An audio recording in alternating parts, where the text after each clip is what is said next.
We're sisters, best friends, and authors on a mission to help you stoke your creative fire and live the life of your dreams. We believe that purpose fuels passion and that creativity is your secret weapon for mass construction. There's never been a better time to bless the world with your dream realized. You're listening to The Kate and Abbie Show. What's up, guys? Welcome back to another episode of The Kate and Abbie Show. Today we're talking about building writing habits and using the month of November, or NaNoWriMo, as many of you are participating in, to create a sustainable writing habit that lasts long after NaNoWriMo is over, because writing should be a habit. It should be something that we return to again and again every day if we have the chance to, even beyond a writing challenge or pushing ourselves to reach a certain word count goal. Really, writing is a practice, like we always talk about on this podcast. It's about showing up and continually doing your best. So that's what we're talking about in this episode. We're going to talk about how to create this great habit that you have been that you're going to be getting yourself into this month, in the month of November, if you're participating in NaNoWriMo. Otherwise, this podcast will still be helpful to you if you are a writer who wants to make more time in your schedule for the craft that you love and make this more of not just a routine, but more of a ritual, something that feeds your soul as well as helps you to achieve your creative goals. So that's what we're diving into in this episode. But first, I have to say that today is a very exciting, special day. It's November 1st, and I know that's exciting for a lot of you because you're participating in Nano and you're starting to write your great new novel today. But it is also a special day for me because it is the release day of my new book, Tessa and Weston, The Best Christmas Ever, which is a follow-up to 100 Days of Sunlight. If you've been following my channel, you've heard me talk all about it. This book has been a really exciting journey because I didn't see it coming at all. And I wrote it last Christmas, and it's been like a whirlwind romance, me and this book, creating this book and getting it to you guys this Christmas. It's been exciting and chaotic and really fun, and it feels surreal to be here today on release day, giving this book to you guys at last. And I am just super grateful. So if you have not grabbed your copy of this book yet, if you haven't pre-ordered yet, go to the link in the description. Kate will leave a link in the description here where you can grab your copy of the new book. I'm so excited for you to read it. I'm so excited for everyone to read it. It's so good. Such a heartwarming, cozy story. I love Christmas stories and something that's just really cozy and heartwarming when it gets around this time of year, and it's just it just meets every expectation in that area. You guys will love it. It's the perfect book for like a snowy afternoon or just a chilly afternoon with a cup of tea or coffee. It's like perfect holiday read. Thanks. So go grab a copy. I'll leave the link below in the video version of this podcast. Yes. So we're going to get into today's topic, but first we have to thank our sponsors, who are you guys. You're the ones who support this show and keep it going, and we so appreciate your help. So if you get value out of this podcast, go to patreon.com/The Kate and Abbie Show and help us keep this show alive and free of interruptions. Okay, let's get into it. Building a writing habit. This is something that comes up for a lot of writers in November because of Nano, and what tends to happen, I think, is you challenge yourself to write every day in November, and then the month ends and you're left in this place of like, okay, I accomplished my goal. And then you kind of get out of the writing habit and it doesn't really stick. But as we know, research says that, it takes 30 days to build a habit. Right. Commonly known. That's one of the things that's great about if you're participating in NaNoWriMo is you can grab hold of it and use it as a way to build a habit because it's 30 days, right? Mm-hmm. Yeah. And so you can take that opportunity to be like, hey, I'm not going to just let this be a contest that I do one time and I mean, you can if you want it to be, but if you are actually hoping to build a a writing routine that you come back to again and again from this month of writing, then this is a perfect opportunity for you to think of it as not just a contest you're participating in or a writing challenge you're participating in, but a habit that you're actually building for yourself as you go. So that kind of changes the lens that we're looking at it through, not just a one-time challenge, but something that can become a routine that we return to each day, or if not each day, I mean, I'm a big supporter of I don't write every day, so you really don't have to write every single day to keep a habit, but I think it will keep you in a regular pattern that is comfortable for you for writing. So whether that's a few times a week with some rest days in between to research or get inspired and nourish yourself, whatever that looks like for you, I think you can use this as an opportunity to get in the habit of I write either every day or most days. Yeah. Yeah, and that's part of the, like what you're saying about it not just being about the challenge. I think with something like Nano that is a challenge, it's easy to see it as an accomplishment or an achievement rather than a practice. And yeah, that's so something true. that I know we've talked about many times on this podcast, and I think I've quoted this book before, but I'm reading the book The Practice by Seth Godin, and still reading that book. It's like something I pick up every once in a while and read a little bit of. And I find it so interesting, the idea that he presents very early on in that book of that the practice is really all there is, and that there's never really this level of there is a level of accomplishment, but it's always, you're just showing up and practicing no matter what you're doing. You're always showing up, practicing, and doing your best. And that process can only repeat itself. Exactly. So it's not about reaching a certain goal or accomplishing a certain thing or checking something off your task list or your list of books to write or stories to write. It's about the practice. That's really all it's about. So when you show up and create a writing habit that is going to last beyond NaNoWriMo, after NaNoWriMo, it's really not about the challenge anymore. So sometimes some of that excitement and appeal is not there when you don't have the challenge and the accomplishment and the little award at the end when you win it. And it's just part of your lifestyle. It's not as glamorous and marketable, I guess, but it's more sustainable. It's what sustains you in your creativity. Yeah. You know? Yeah, absolutely. Because that's tying your motivation to more of an internal motivation rather than an external thing. Yeah.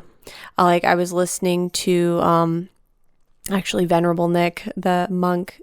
I will listen to his YouTube channel, and I was watching a video that he did about motivation and why we can often lose motivation, and what he said was so good, because he was talking about how it's fine to start out with an external motivator. Maybe it's a motivational video or a piece of equipment, like gym equipment for a lot of people can be one, or, maybe it's some new writing notebooks, a new laptop to write on, whatever that is, but it's an external thing, and that might inspire you to actually do that thing, but that won't carry you on forever. That will eventually fade. So you have to have a strong why within that you can reach in and access that and really connect with, well, I'm passionate about doing this because of this reason, because it makes me feel fulfilled, because it makes me have mental clarity, because I'm passionate about creating, because I want this story to be realized. So having those internal motivators can also help you continue a habit. Whereas when you have your motivation is only external things, it can kind of fizzle out, because after a while it will the shine kind of wears off, and it can be harder to stick to it. So it's okay for it to spark the motivation in the beginning, but you have to have a strong internal something internal that you're turning to eventually. Yeah. And I think that can be applied so well to what we're talking about here with developing a writing habit, because the shiny new thing is NaNoWriMo, you know? And like you were saying, winning that and getting the certificate or whatever that says you were able to do that. And that can be a wonderful way for a while to inspire you to write. But we have to also find a deeper motivation for us to continue on a regular basis. Yeah. For sure. And that's really all about, what does it bring to your daily life? How does it make you feel? How does it feed your soul? Who does it make you? That's one thing that I found really interesting in, I'm probably going to just ramble endlessly about this book throughout this episode, and I know I've talked about it before, in Atomic Habits, which is such a fantastic book for anybody who wants to build a habit if you haven't already read it. And it was all the craze a couple years ago, but it's just so full of great information. I love how he talks about systems instead of goals. And how if you look at whatever you consider to be a winning person in your field, whether it's athletics or writing or some other form of art. He used the example of Olympians and how everyone who goes to the Olympics has the same goal, which is to win gold medals, right? Right. They all want to win first place. That's everybody's goal. But only a few people will win gold medals. And why is that?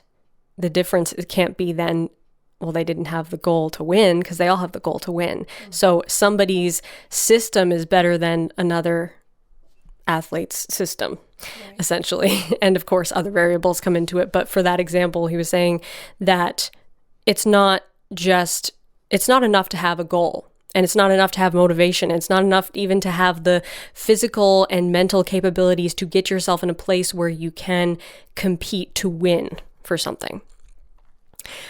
But the true value lies in a system that will get you there.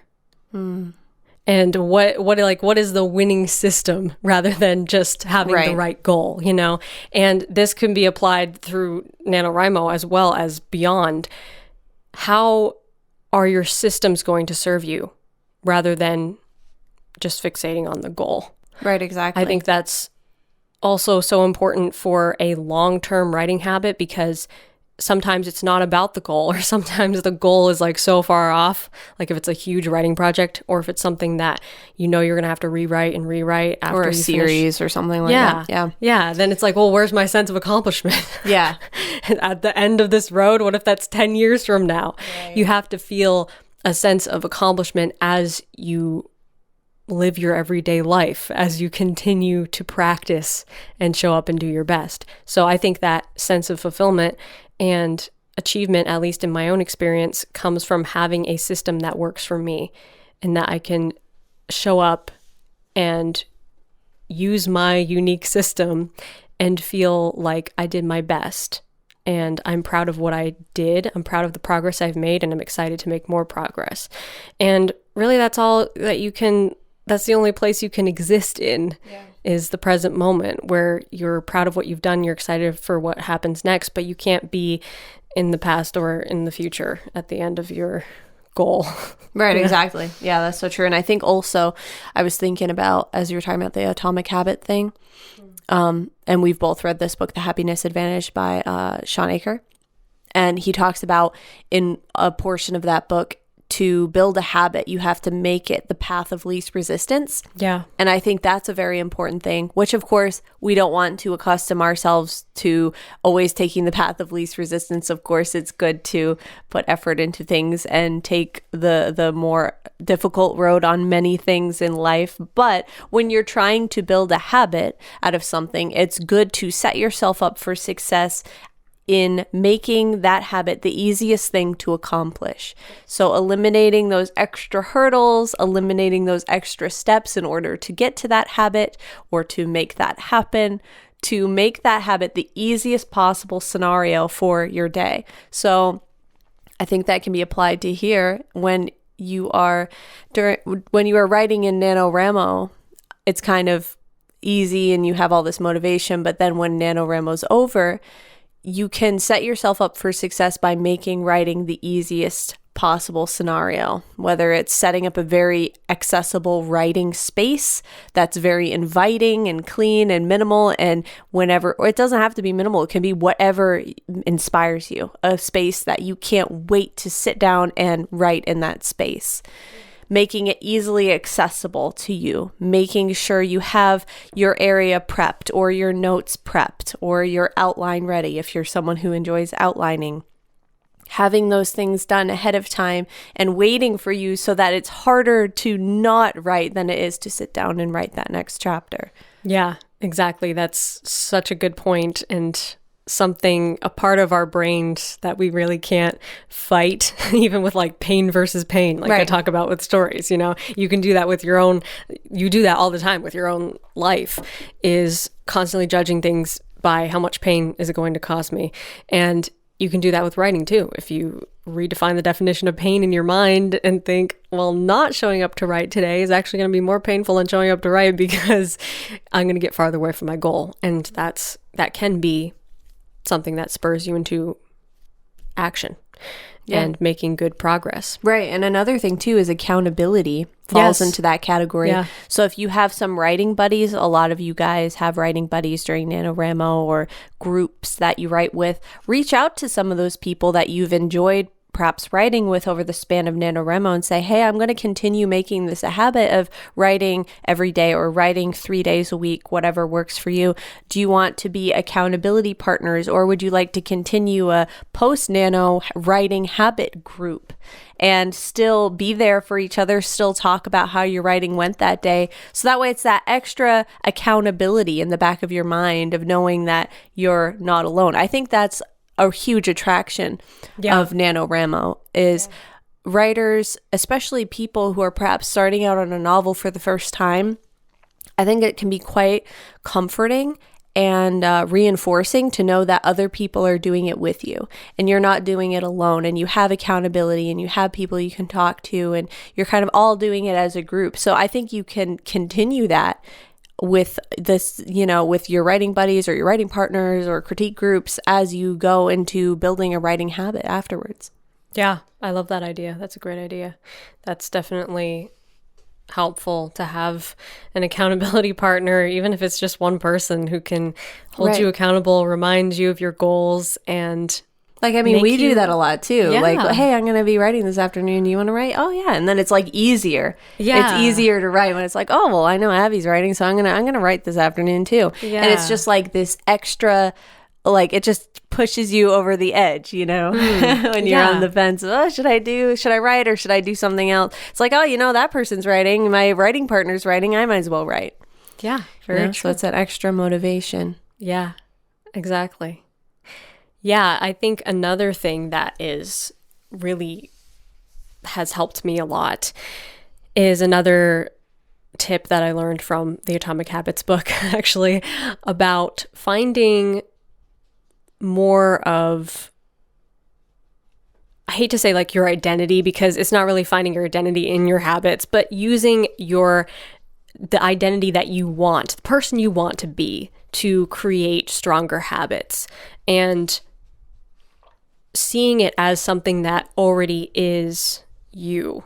So instead of saying to yourself, I want to write every day, or I want to build a habit of writing more often, you would say to yourself, I am the person who writes every day. I write every day, or I have a habit of writing 3 days a week, or whatever is the amount that you wish you could write. Even if it's even if it's not currently your reality, just saying that creates the mental space. It primes you to bring that into your life, to manifest that. Okay. And one of the examples that James Clear used in the book, which I thought was so good, was which one's this, Atomic Habits? Yeah. Oh, okay. I can't remember if it was a true story or if it was just like an example, but he used the example of a person who's trying to quit smoking. When they're offered a cigarette, instead of saying, oh, no, thank you, I'm trying to quit smoking, they would say, no, thank you, I don't smoke. Right. And how it's such a huge difference there. Like, even if you are trying to quit smoking, but you say, I don't smoke, like automatically there's actual neurons like firing in your brain saying, I'm not a person who does that. Right. You know? And it's so fascinating. That Just is like so the interesting. brain science behind that is, I find really fascinating, that once you start identifying with the person you want to be, it becomes so much easier to stick with those habits, because it's not just, I want to do that thing. It's like, I am that person, you know? Totally different standpoint. Yeah. And that's why I think another reason why NaNoWriMo helps a lot of writers to get into a writing habit, because they're not used to showing up for themselves every day. But Right, when and they're with also, other people, right. it's like, I'm like one of these people who does this. you know? Right. It kind of gets them to the point where it's not just that they bought the running shoes, it's that they run every day. Oh, wow, I'm a runner. You know what I mean? So it's like, I've seen so many new writers that will say, I'm aspiring to be a writer. Yeah. Which I understand exactly what you mean. And I'm not being down on that at all. But if we can change that language slightly, like you were saying, to say, I am a writer. Tell your brain that. Let your body absorb those words. And of course, if you're talking to someone, in conversation, and they're trying to understand how often you write, you can say, I'm just starting out on this journey of being a writer. You know what I mean? So you don't have to say it in, oh, well, I don't write, but I'm trying to be. So you can phrase it in a more affirmative way, saying something like, I am beginning my journey as a writer. I'm beginning my writing journey. Yeah. Instead of I'm trying to, or I'm not yet, or someday I will be. Really, there's the being a writer is the act of writing. Yeah. It's as simple as that. There's no holy level that you have to like climb your way up to. Yeah. So let yourself absorb that and let it fill your being. And not so much that you identify with it as in like deriving your value from it, but seeing yourself as someone who engages that in a positive way that makes a positive impact on your life and others. Yeah. And even if you're not like super happy with how your writing is currently, I always like to say there are no bad writing days. Your writing is either making you great or it is great. Exactly. There's no in between. And a lot of times, like, experience. Experience is always a good thing. And it's subjective too, because there's so many times, like we recently, because we're doing a co-write together, a lot of you guys know that from previous episodes, hearing us talk about it, but I wasn't super thrilled with like a chapter I wrote, and I'm like, I don't know if I'm going to add more to it or change things. And I read it to you like 2 nights ago, and you're like, that was great. Yeah. And sometimes it's just that you're being way too picky. You're too close to it. Just take a break. And I was also surprised at how good it was. I'm like, oh, this is actually pretty good. It just needs like a little touch up here and there. But otherwise, it's great. It might just be the mood you're in. It might be you're tired or you're hungry or you're just not feeling it that day. But it doesn't mean the writing. Don't throw the baby out with the bathwater, as they say. Look at it from a different standpoint. Maybe take some time away from it and let someone else read it with you, and you'll probably be pleasantly surprised. Yeah, and the more you show up and write and make a habit of that, the more you continue with your habit, the more experience you're gaining as a writer, and the better you're getting. You're always making progress. There's no way that you can devolve as a writer by showing up and practicing. The only way to go is up.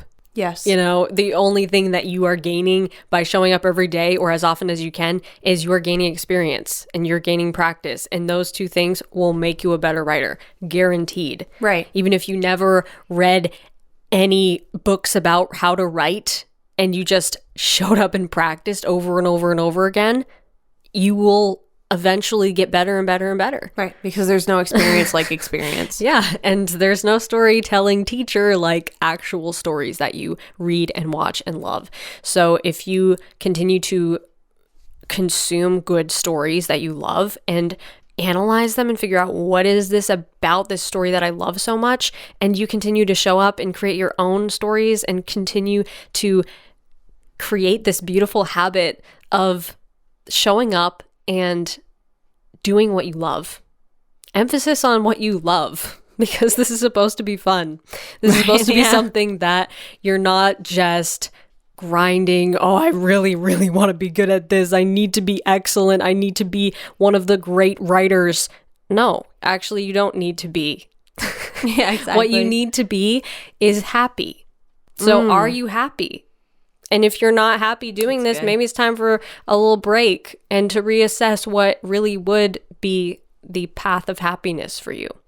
But if you are happy doing it and you find, hey, I'm even happier when I don't have these demands and these huge goals for my writing, then maybe it's time to take away the goals and the demands and the pressures and the deadlines.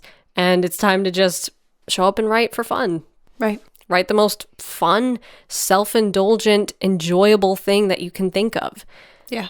You know? Yeah. Well, like you said, it's the practice. Yeah. Learning to look at it differently, looking at it as a practice that you show up for yourself for the sheer act of practicing rather than wanting to get something out of it. Yeah, exactly.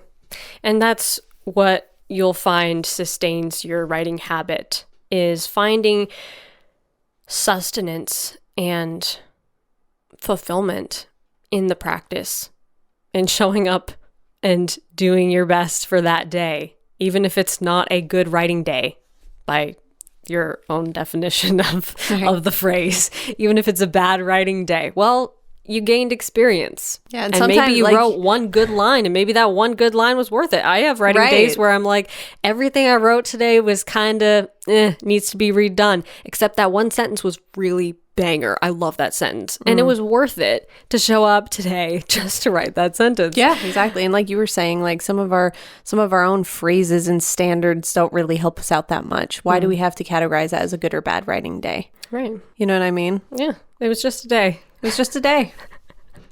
Yeah. And tomorrow there's another one. Cool. Exactly. Exactly. Take the pressure off. Yeah. Enjoy it. And as far as making your habit stick, I find that the best thing to do is make sure that your habit is still nurturing you. And by that, I mean, you don't get to a place where you feel like you're forcing yourself to do this thing, because then it's like, well, who convinced me to do this then?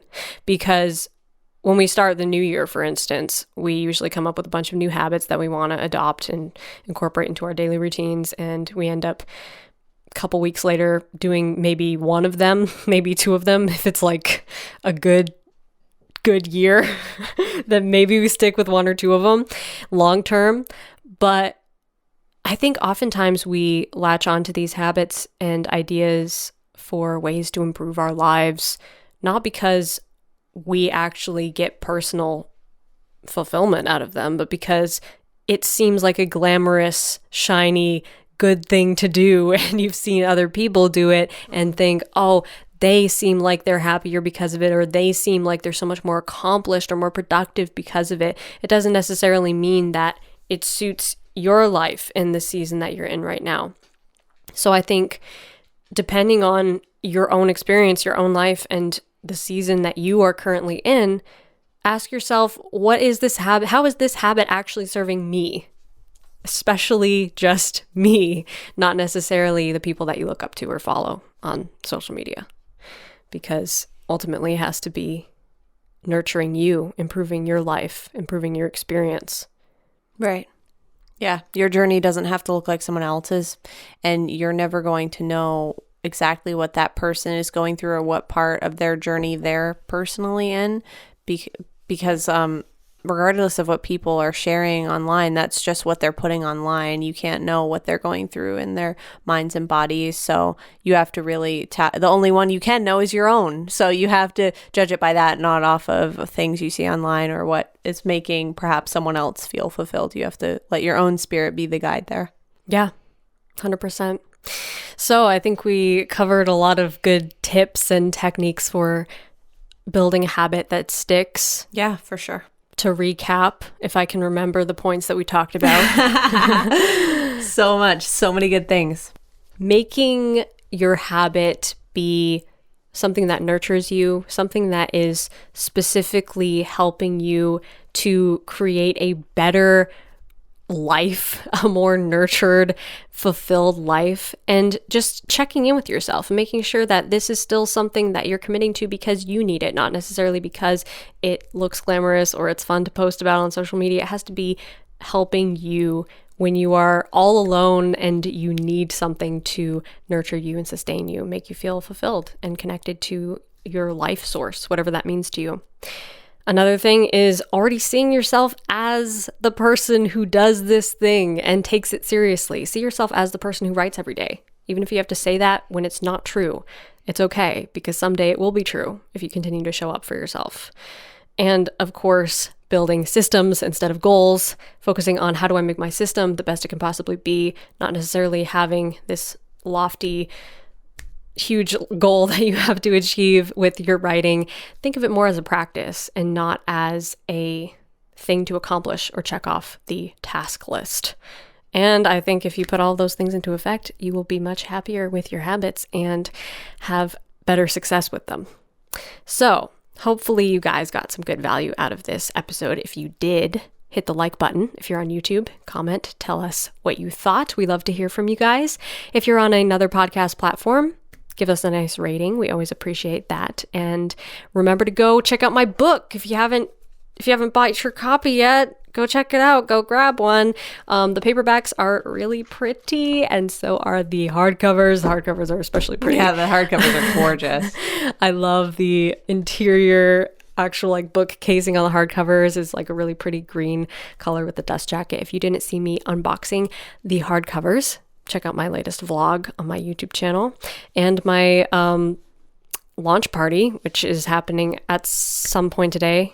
I don't know if this podcast will be going up before or after the launch party, but hopefully you were there for the launch party. You can watch the replay. Yeah, you can always watch the replay of the launch party if this podcast is after the launch party. And if you didn't already hear Abbie mention this, she designed all the cover, the interior, every aspect of this book is designed by Abbie. So it's not only a beautiful reading experience, but it's just a visual feast. Thank you. Designed by Abbie. Yeah, the formatting is always a fun time. Yeah, Abbie is a wizard with formatting. I say that half sarcastically. Fun formatting. It's kind of fun. It's kind of torturous. Jury's still out on that one, whether or not it's more torturous than it is fun. But I am happy with the final result. So I hope you guys enjoy it. Yeah, I hope you guys enjoy reading it and hugging it and putting it on your bookshelf and posting it on Instagram. Wink, wink, nudge, nudge. I hope to see you guys reading it this holiday season. Fun announcements coming up about all kinds of things pertaining to the book and the audiobook, so stay tuned for that. And thank you again so much to our sponsors who make this show possible, which is you guys, the viewers, the listeners. We appreciate you so much.